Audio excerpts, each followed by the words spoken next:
नमस्कार प्रिय दर्शकों, आप देख रहे हैं ज्योतिष मंत्र। प्रिय दर्शकों, आज एक सिद्ध वशीकरण प्रयोग की चर्चा है और वशीकरण प्रयोग की चर्चा करते हुए मैं बोलता हूं कि ये प्रयोग तभी करने चाहिए जब पति पत्नी, माँ बेटे, पिता पुत्र, भाई बहन में अलगाव बन गया हो, दिलों में दूरियां बन रही हो, दिलों की खाई बढ़ती जा रही हो, मन में खटास उत्पन्न हो गया हो, तब इस प्रकार के प्रयोग करना निश्चित तौर पर जायज है।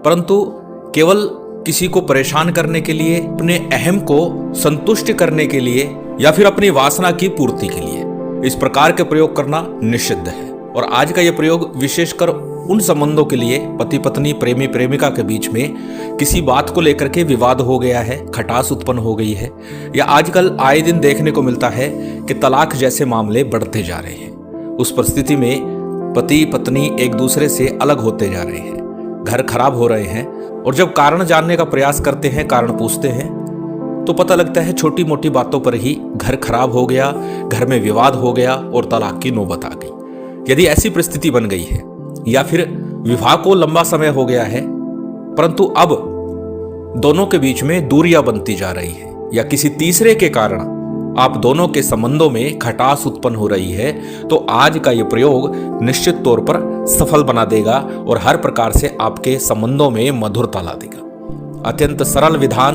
और प्रयोग निश्चित तौर पर सफल होता है। अब इस प्रयोग को करना किस प्रकार है, कैसे करना है, जैसे कि बता चुका हूं, इस प्रयोग को तभी करें जब संबंधों में सुधार करना हो, अपनों को अपनों से मिलाना हो, बिछड़ों को मिलाना हो, रूठों को मनाना हो, तब यह प्रयोग निश्चित सफल होगा। अन्यथा किसी प्रकार के आपके बुरे उद्देश्य को पूरा करने के लिए आप पूरा करते हैं तो निश्चित भविष्य में इसका दुष्परिणाम आपको मिलकर रहेगा। तो चलिए प्रयोग आरंभ करते हैं। कैसे करना है, कब करना है। प्रिय दर्शकों, इस प्रयोग के लिए सामग्री की आवश्यकता क्या है वो जान लेते हैं। इस प्रयोग के लिए पूजन विशेष में जो सामान्य पूजन सामग्री है, उस पूजन सामग्री के साथ में इस प्रयोग को हम संपन्न कर सकते हैं। पूजन प्रथम दिन करना है, उसके बाद पूजन की विशेष आवश्यकता नहीं है। केवल प्रथम दिन पूजन करके इस प्रयोग को आरंभ करना है। जो सामान्य पूजन सामग्री है उसके अतिरिक्त एक उस व्यक्ति का चित्र, फोटो आपको लेना है, और साथ ही शुद्ध गूगल आपको लेकर के आना है मार्केट से, और थोड़ा सा गुलाल। गुलाल, अब प्रश्न आ जाएगा किस रंग का ले, कोई भी रंग ले ले, शुभ रंग, लाल हो, पीला हो, हरा हो, कोई भी शुभ रंग ले, लाल या पीला श्रेष्ठ होगा। अबीर जिसे बोलते हैं, गुलाल, वो आपको लेकर के आने हैं। ये तीन सामग्री मुख्य होगी। अब करना क्या है, किस दिन करना है, शुक्ल पक्ष का, कृष्ण पक्ष का, कोई भी शुक्रवार हो, जिस दिन सिद्ध योग बन रहा हो, उस दिन आपको यह प्रयोग आरंभ करना है। खासकर जब उत्तरा नक्षत्र हो उस दिन यह प्रयोग करें, मृगशिरा नक्षत्र हो उस दिन यह प्रयोग करें, या फिर अनुराधा नक्षत्र हो उस दिन यह प्रयोग शुक्रवार के दिन आरंभ कर सकते हैं। अन्यथा सिद्धि योग चक्र के बारे में पूर्व में एक वीडियो दे चुका हूं, उसके अनुसार सिद्धि योग चक्र बनता हो, जिस दिन शुक्रवार हो और सिद्धि योग हो उस दिन इस प्रयोग को आपको करना है। इस प्रयोग को प्रातःकाल सुबह सूर्य उदय से पूर्व और रात्रि काल सूर्यास्त के बाद कभी भी किया जा सकता है। श्रेष्ठतम होगा यदि रात्रि काल में 10 बजे के बाद यह प्रयोग किया जाए। प्रिय दर्शकों, पूर्व में भी एक वीडियो मैंने दिया है कि साधना कैसे करें, साबर मंत्रों की साधना कैसे करें, और उसमें बताया है कि साधना का जो समय है सबसे श्रेष्ठ होता है रात्रि काल। रात्रि काल एकांत में शांत चित्त होकर के आप साधना करते हैं तो शीघ्रता से आपका ध्यान लगता है, मन लगता है, और जब मन लगेगा, ध्यान लगेगा तो साधना शीघ्र सफल होगी। तो अच्छा होगा इस साधना को आप रात्रि काल में 10 बजे के बाद करें। रात्रि काल 10 बजे के बाद अपने घर में उत्तर मुख हो जाइए। अपने समक्ष किसी चौकी पट्टे के ऊपर लाल रंग का एक वस्त्र बिछा दीजिए, पीला रंग का हो तो पीला रंग का वस्त्र बिछा लीजिए। अपने इष्ट देव का चित्र रखिए, अपने गुरु का या भगवान शिव का चित्र स्थापित कीजिए इष्ट देव के साथ में, और एक दीपक प्रज्वलित कर लीजिए। किसी भी प्रकार का दीपक हो, घी का अथवा तेल का। घी का दीपक श्रेष्ठ होगा, तिल तेल का प्रयोग कर सकते हैं, किसी प्रकार की हानि नहीं है, प्रयोग अवश्य पूरा होगा। सबसे पहले हमेशा की तरह शुद्धि आचमन कर लीजिए, और शुद्धि आचमन करने के बाद में दीप प्रज्वलित कर लीजिए। दीप प्रज्वलित करने के पश्चात संकल्प कीजिएगा। संकल्प में अपना नाम, अपना गोत्र, उस दिन का तिथिवार नक्षत्र बोलिए, उस स्थान का नाम बोलिए, और साथ ही साथ अपना मनोरथ बोलिए। कौन व्यक्ति आपसे रूठ गया है, कौन व्यक्ति आपसे दूर चला गया है, किसे आप बुलाना चाहते हैं, किसे आप मनाना चाहते हैं, उस व्यक्ति का नाम, उस व्यक्ति का गोत्र बोलना है। अब जाहिर सी बात है किसी अपने को ही बुला रहे होंगे तो नाम और गोत्र उसका पता ही होगा, तो उसका नाम बोलिए, उसका गोत्र बोलिए। संकल्प में उसका नाम उसका गोत्र बोलने के साथ ये कामना कीजिए कि वो शीघ्र लौट आए, मुझसे मिल ले, बात कर ले। संकल्प करने के पश्चात संकल्प का जल किसी थाली प्लेट में या फिर गणेश जी के विग्रह के सम्मुख अर्पित कर दीजिए। प्रिय दर्शकों, कई बार साथ रहते हुए भी मनमुटाव हो जाते हैं। कोई व्यक्ति चला गया है, रूठ गया है, दूर है, वो तो एक अलग विषय है, लेकिन कई बार एक ही छत के नीचे रहते हैं और फिर भी कई सालों से बात नहीं हो रही, विवाद भी नहीं है लेकिन बात भी ठीक नहीं है, एक दूसरे से बोल भी नहीं रही है। उस परिस्थिति के लिए भी ये प्रयोग है। तो जैसी परिस्थिति हो उसके अनुसार आपको संकल्प लेना है। संकल्प के उपरांत में सबसे पहले गणेश जी का, गुरु का, कुल देव, पितृदेव, स्थान देव, इन पंचदेवों का सामान्य पंचोपचार रीति से आपको पूजन संपन्न करना है। किसी थाली प्लेट में ही कर लीजिए। इसके बाद अपने इष्ट का पूजन कीजिए, अपने गुरु का पूजन कीजिए, या फिर भगवान शंकर का विग्रह रखा हुआ है तो उनका पूजन कीजिए। भैरव जी का सामान्य पंचोपचार रीति से पूजन संपन्न कर लीजिए। अब जानते हैं प्रयोग किस प्रकार करना है। गुलाल आपने लिया है, वो गुलाल आपको किसी प्लेट में या थाली में फैला करके रख देना है। और जो आपने चित्र लिया है, फोटो लिया है, उसे भी अपने इष्ट देव के सामने या गुलाल के पास ही रख दीजिए। और जो आपने गूगल लिया है उसे किसी अग्नि के ऊपर जलने दीजिए, उसका धुआं चलते रहना चाहिए। अब आपको सबसे पहले एक माला गणेश मंत्र की और एक माला गुरु मंत्र की करनी है।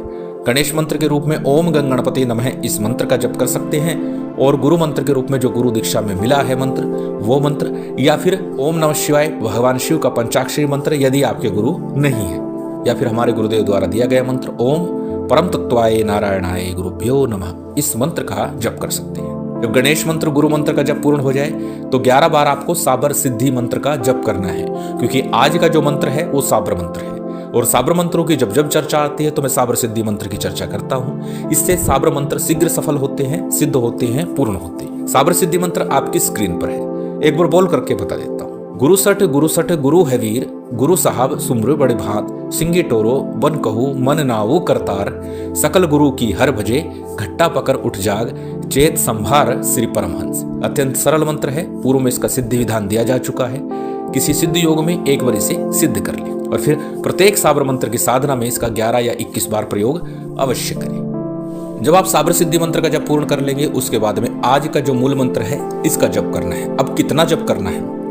लगातार 35 मिनट तक आपको जप करना है। संख्या मायने नहीं रखती, 35 मिनट लगातार आपको जप करना है। कैसे? जो गुलाल आपने रखा हुआ है, जो चित्र रखा हुआ है, उन दोनों पर दृष्टिपात करते हुए, ध्यान लगाते हुए इस मंत्र का जप करना है।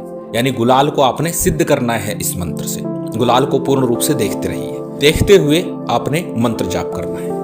35 मिनट जप करने के बाद अपने इष्ट की आरती कीजिए, क्षमा प्रार्थना कीजिए, भोग नैवेद्य अर्पित कीजिए, समर्पण कीजिए, आसन को प्रणाम कीजिए और उठ जाइए। इस प्रकार ये प्रयोग आपको 21 दिन लगातार करना है। 21 दिन पूरे होते होते आपका अपना आपसे रूठा हुआ, बिछड़ा हुआ मिल जाएगा, प्यार आपको आपका मिल जाएगा।